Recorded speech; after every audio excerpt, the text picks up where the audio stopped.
헬로 에브리원 여러분 반가워요. 천하긴 교수입니다. 오늘은 관광정책의 마지막 14번째 온라인 강의를 시작하겠습니다.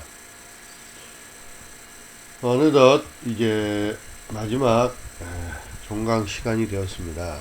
이제 오늘 마지막 온라인 강의를 끝으로 모든 이번 학기 강의를 마치고 다음 주에는 기말고사를 실시하도록 그렇게 하겠습니다. 자세한 사항은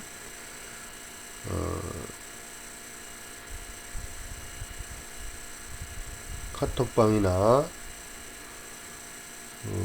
다른 공지사항으로 알려드리겠습니다. 자, 오늘은 관광정책의 이제 앞으로 향후 과제와 전망에 대해서 함께 살펴봅니다. 자, 먼저 관광정책의 과제를 먼저 봅니다. 이 관광정책 연구가 더욱더 이제 활성화될 필요가 있다. 최근에는 이제 여러 가지 이제 정책 평가, 특히 관광정책 평가 같은 그런 관광정책에 대한 연구가 더욱더 점점 증대하고 또 확산되고 있다. 그리고 또 그렇게 돼야 된다라는 얘기고, 또 정부도 관광 목표를 효율적으로 달성하기 위해서 그 관광 정책에 대한 그 체계적인 접근이 필요하다. 시스템적 접근이 필요하다. 그리고 관광정책 연구에 있어서도 관광정책에 대한 그 결정 과정에 이제 얼마나 더 이제 정치적인 그런 영향력이 발휘가 되는가 하는 정치적인 속성, 그리고 관광 기회, 그리고 관광 정책 과정에 대한 얼마나 많은 그 참여, 특히 공공의 참여가 이루어져야 되는가, 이런 문제들. 또 관광 정책 결정에 있어서 권력과 가치, 그러니까 아까 얘기했던 정치적인 어떤 권력, 정치적인 어떤 이해관계, 이런 권력 관계로 이루어지느냐, 아니면 어떤 시대적인 가치나 어떤 그 국가적 가치, 지역적 가치에 의해서 결정이 되느냐, 이런 문제. 또한 복잡한 그 환경에서, 정책 환경에서 그 정책 이해관계자들의 행동이 어떻게 나타나느냐. 그러니까 그 모든 정책에는 그 관련돼서 이익을 보고 또는 뭐 손해가 발생되는 그런 관계자들이 굉장히 많습니다. 이들을 이제 이해관계자들이라고 얘기하는데, 그들이 어떻게 행동을 하느냐가 정책 결정에 또 굉장히 중요한 요소가 됩니다. 그리고 관광정책의 효과에 대한 인식, 관광정책을 폈을 때 어떤 효과들이 나타나고 향후에도 어떤 지속적인 그런 그 효과가 나타나느냐에 대한 그 연구, 이런 것들이 앞으로 더욱더 많이 이루어져야 할 것이다, 이렇게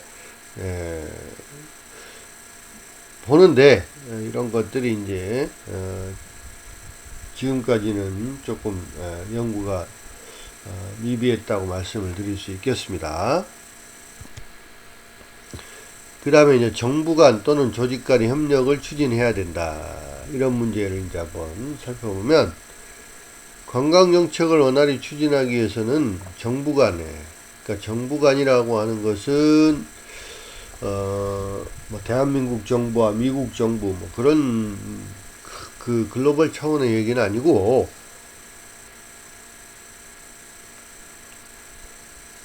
중앙정부와 지방정부, 또는 지방정부와 지방정부, 다른 지방정부 간의 그러한 관계, 그 다음에 조직 간의 관계.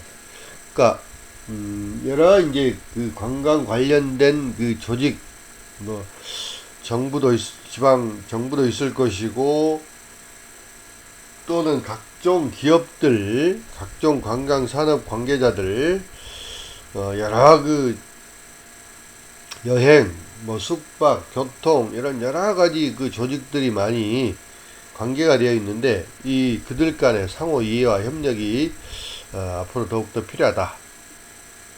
서로 이제 연계가 돼서 추진이 돼야 된다는 얘기죠. 관광과 관련된 조직 간의 관계, 인터 오거나이제이셔널 릴레이션인데요. 그 조직 그 내에서의 관계, 관광에 있는 그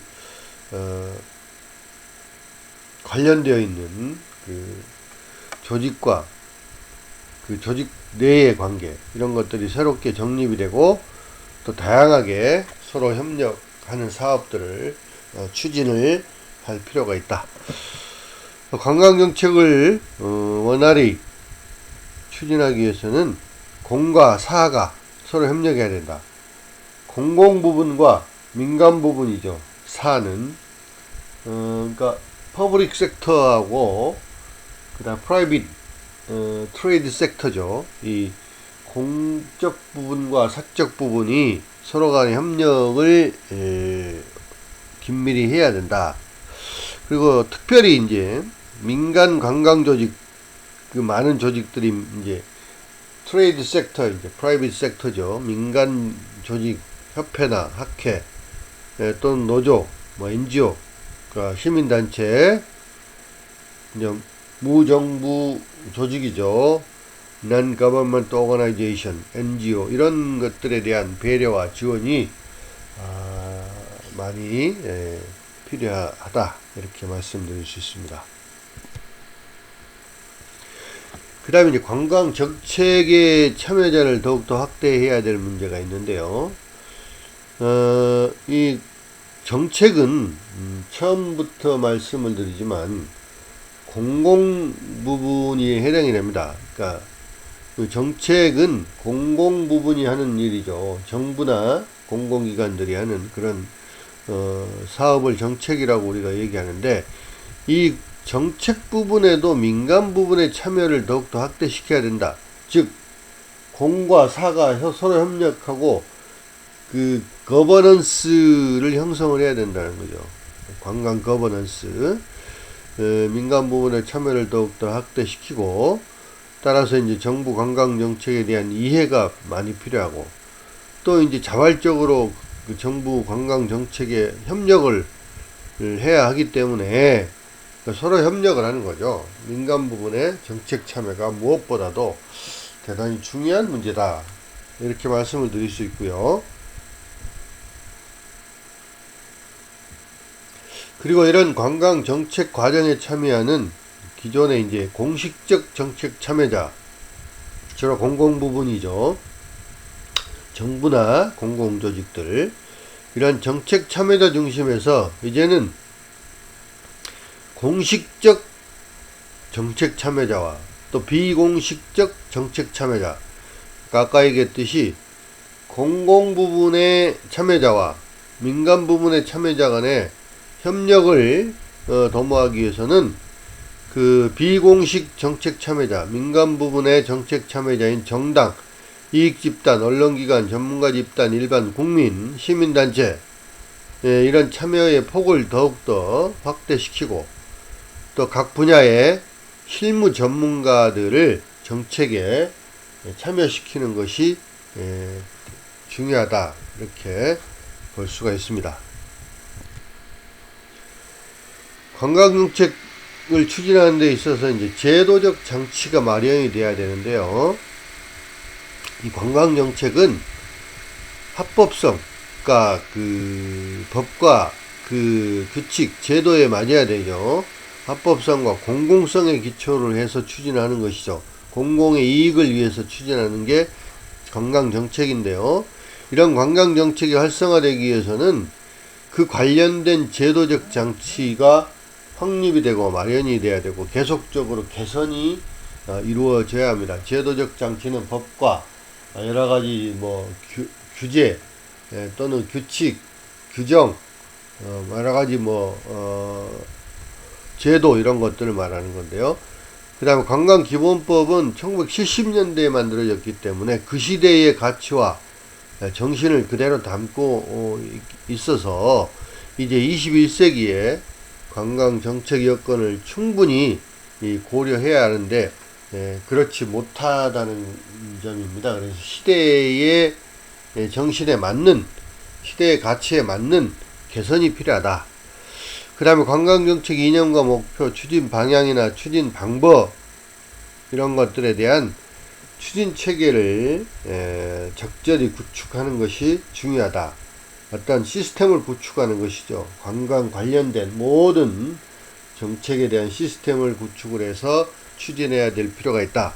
그 다음에 국가적 차원에서 관광산업의 중요성은 앞으로 점점 더 증대되고 있기 때문에 관광정책심의위원회 조항을 부활하거나 또 재설치하는 것이 적극적으로 고려돼야 한다는 것이죠. 관광정책에 대한 심의, 민간과 공공부문이 참여하는 그런 심의위원회의 그런 조항들이 더 부활이 되고 또 다시 재설치되는 그런 것들이 제도적인 장치가 필요하다라고 볼 수가 있겠습니다.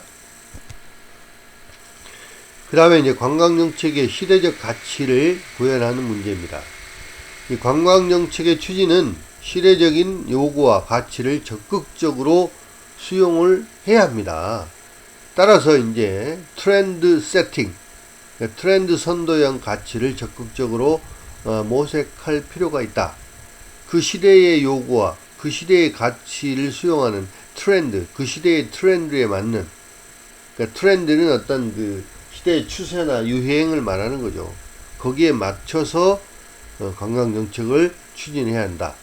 그 다음에 1980년대까지는 주로 이제 여가나 관광권의 강화, 그 다음에 관광 참여에 대한 저변 확대, 그 다음에 관광산업의 어떤 경제적인 중요성, 이런 것들을 강조를 했었는데, 이제 90년대 이후에 와서는 환경에 대한 보존, 그리고 서스테이너블 개발, 관광에 대한 지속 가능한 개발, 그 다음에 관광객의 안전, 그 다음에 편의, 이런 것들을 더욱더 증진시키는 것, 그 다음에 관광지의 그 관광 주민들의 삶의 질을 향상시키고, 또 이제 국제 관광 협력을 통해서 또 경쟁력을 확보하고, 또 그와 함께 지방의 관광의 발전에 대해서도 더욱더 많은 관심과 또 그런 정책들을 많이 개발을 하고 있죠. 따라서 관광정책이 활성화되기 위해서는 국내적으로 또 새롭게 부각되고 있는 현황의 문제, 현 상황에 대한 문제, 당면과제, 그 다음 미래지향적인 관광 발전의 미래상을 적극적으로 검토하고 반영하는 것이 굉장히 중요하다고 말씀드릴 수 있겠습니다. 자, 이제 관광정책의 전망에 대해서 설명을 드리겠습니다. 앞으로 이제 관광정책은 어떻게 전망을 하고 있는가? 첫 번째, 관광이 이제 환경보존, 또 자연환경 육성을 위한 그런 아주 유효한 경제적 수단이 되고 있다. 앞으로 될 것이다. 이렇게 전망을 하고 있고, 또 관광이 환경교육의 어떤 장으로서 환경에 대한 이해를 관광이 중요한 역할을 해야 한다. 그 다음 관광을 통해서 환경 문제에 대한 교육과 또 관광은 사람들이 환경 문제를 생각하는 여러 그 화제를 제공하고 또 정보를 발산하는 거점이다. 그 다음에 향후 관광 개발과 관광의 발전은 환경 보존과 환경은 보존하고 또 경제의 발전, 경제는 발전하고 이거 동시에 이루어지는, 그러니까 이제 이걸 지속 가능한 관광, 서스테이너블 투어리즘이라고 하는데, 이거는 뭐냐면 환경을 파괴하고 환경을 마구잡이로 개발하고 해서 관광지를 개발하는 것이 아니라 환경은 최대한 보존하고, 그러니까 개발은 아주 적고 느리게 하고, 그를 통해서 경제적인 어떤 발전을 이루어가는 이런 지속 가능한 관광이 이루어져야 될 필요가 있다. 그 다음에 환경 친화적인 관광 마인드가 더욱더 앞으로 이제 중요한 그런 에코 투어리즘 시대, 뭐 그린 관광, 뭐 녹색 관광, 뭐 에코 투어리즘, 생태 관광, 뭐 이런 관광 마인드가 앞으로 굉장히 중요한 그런 화두가 될 것입니다. 관광 정책의 실행 전략인데, 첫 번째는 일자리를 만드는 관광 정책이 돼야 된다. 이제 여기 세 가지 전략 과제가 있는데, 첫 번째는 핵심 사업을 통한 민간 일자리를 창출. 그러니까 정책은 정부나 공공기관에서 주로 하는 그런 사업이지만, 그런 사업을 통해서 민간의 일자리가 창출이 돼야 된다라는 거고, 그 다음에 관광 특화형 일자리가 창출이 돼야 된다. 관광을 이제는 차별화 또 특화해서 거기에 맞는 전문 인력 일자리 창출이 필요하고요. 그리고 관광에 관련된 일하는 어떤 방식이나 또 그 노동의 질, 고용의 질이 더욱더 향상이 되고 개선이 돼야 될 그런 전략이 필요하다. 그 다음에 관광정책의 이제 실행 전략으로서 9가지 실행 과제가 있는데, 자, 첫 번째는 관광 벤처를 발굴하고 육성해야 된다는 거죠. 관광 벤처 사업들, 이제 큰 대규모 이제 그런 그 사업이나 기업적인 그런 관광 산업이 아니고, 기발한 어떤 아이디어나 또는 어떤 기발한 그런 전략을 가진 벤처 관광 사업들을 발굴하고 육성하는, 그걸 통한 신규 일자리를 창출해 나갈 필요가 있고요. 그 다음에 의료 관광을 통한 협력 기업들의 일자리를 창출합니다.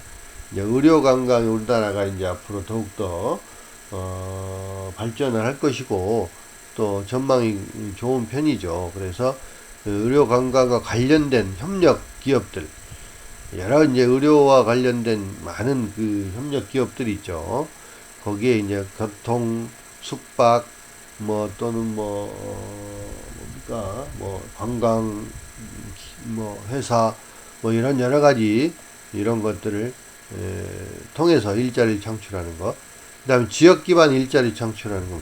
그러니까 이제는 즉 그 지역에 기반을 두는 그 일자리를 더욱더 많이 창출할 필요가 있다. 그러니까 관광지도 이제 그 균등한 그런 그 지역 발전을 이루어 나갈 필요가 있다. 그다음 관광 분야의 청년 취업 인력을 교육하고 일자리를 매칭하는 것들, 관광 분야 관련된 이제 청년 취업 인력 교육과 일자리를 같이 이렇게 매치해서 할 필요가 있고요.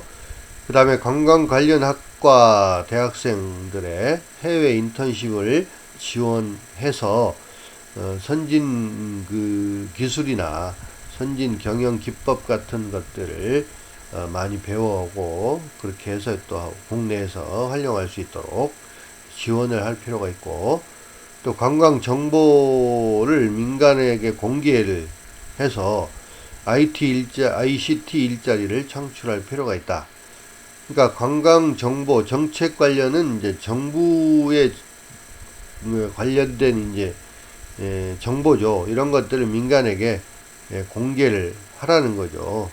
그래서 이제 그 관련된 ICT 일자리를 창출할 필요가 있다. 그 다음에 이제 신중년 및 경력 단절 여성을 대상으로 하는 호텔리어를 양성할 필요가 있다. 이제 물론 청년 일자리가 무엇보다 물론 중요합니다. 하지만 이제 중년층들, 꽃중년, 뭐 신중년이라고 하는데 나이는 먹었는데 아직 젊고 일할 수 있는 사람들, 그다음에 경력 단절 여성, 그러니까 일을 하다가 또는 뭐 회사를 다니다가 결혼 등등으로 해서 몇 년 동안 이제 그 경력이 단절된 그런 그 여성들의 재취업이죠. 재취업 대상으로 이제 호텔리어 같은 것들을 양성을 하면 좋겠다. 그 다음에 청년 고용 및 유연 근무제를 확대하는 게 좋겠다. 청년 고용은 무엇보다 대단히 첫 번째로 중요한 문제입니다. 그 다음에 그들을 이제 유연 근무제, 이제 플렉시블 타임이죠. 그러니까 본인이 뭐 재택근무라든지 또는 자기 시간에 맞는 시간에 가서 뭐 하루에 8시간을 근무를 하는 거죠. 일제히 똑같이 출근하고 퇴근하는 것이 아니고 자기 시간대에 맞게 근무하는 것을 유연 근무제라고 합니다. 자회사 근로 환경을 개선하고 또 경영 안정화를 지향할 필요가 있다. 그러니까 대기업이나 큰 그 기업들의 관광 기업이나 관광 산업들이 작은 그 자회사들을 많이 지원하고 그들의 환경을 근로 환경을 개선해서 경영 안정화를 꾀할 수 있도록 많은 지원이 필요하다고 말씀드릴 수 있겠습니다.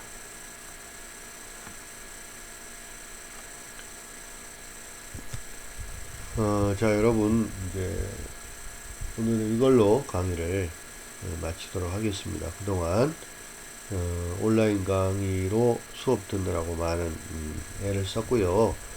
또 무엇보다도 이제 여러분과 대면 수업을 하지 못한 것들에 대해서 이 교수님도 대단히 안타깝게 생각을 합니다. 앞으로 이제 이런 그 어려운 우리의 그 고난이 빨리 지나가서 이제 다음 학기에부터는 우리가 서로 웃는 얼굴로 서로 마주 얼굴을 대하면서 대면 수업을 할 수 있는 그런 상황이 왔으면 좋겠고 그렇게 기대를 하고 있습니다. 여러분 그동안 수고 많았습니다. 다음 주는 기말고사를 치고 이제 여름 방학이 새롭게 시작이 됩니다. 여러분 하고 싶은 일들, 해야 할 일들 뒤로 미루지 말고 또 부지런하고 적극적인 그런 삶의 방식을 여러분이 계속 추진해 나갔으면 좋겠습니다.